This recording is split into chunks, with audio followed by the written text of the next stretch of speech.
Inflação. Palavra dita por muitos e entendida por poucos. Apresentaremos primeiramente um breve histórico do que já ocorreu e foi vivenciado.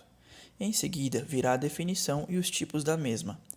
Para finalizar, será citado alguns dos indicadores de inflação em nosso país. Desde a década de 80, a economia brasileira tem atravessado uma profunda crise devido à estagnação econômica e às altas taxas de inflação. Ocorrido em 86, o Plano Cruzado, durante o governo de José Sarney, tinha como objetivo o controle e a redução da inflação no país. Com o fracasso do Plano Cruzado, nos anos 90, durante o governo de Fernando Collor, surge o Plano Collor, já com o mesmo objetivo da redução e controle da inflação existente no país. Porém, houve novamente a frustração em não atingir as medidas e os objetivos desejados. Como consequências do fracasso de Collor, os créditos ficaram mais caros e difíceis de obter-se, acarretando em falência de pequenos empresários e investidores.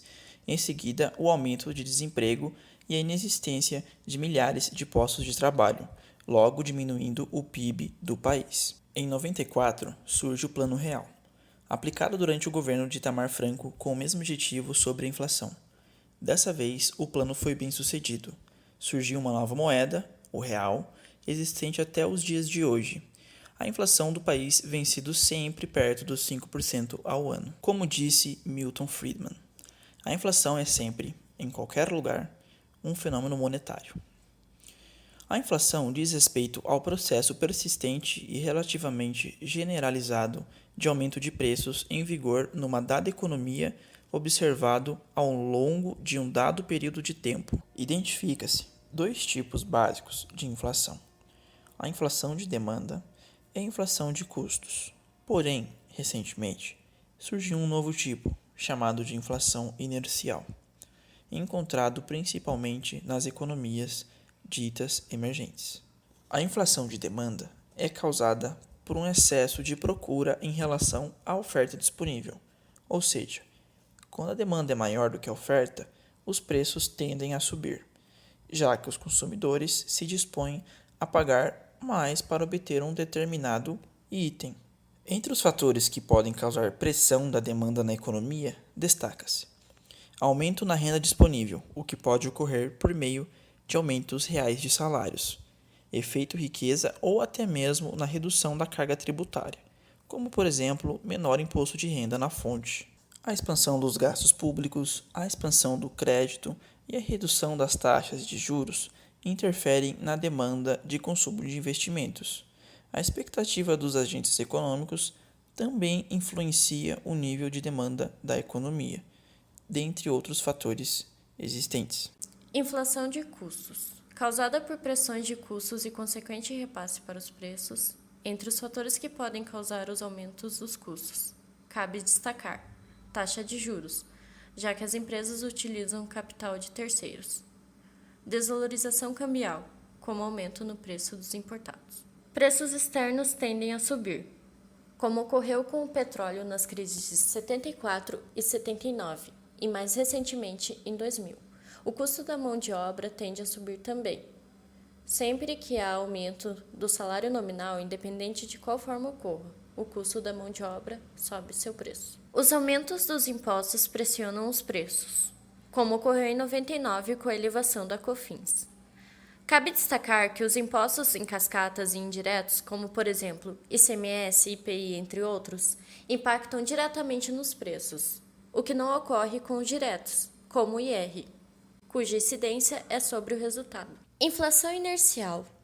Independente das pressões de demanda e custos, ocorre e está associado aos mecanismos de indexação da economia, isto é, a garantia de reajuste dos preços, a partir de quando constatada a inflação.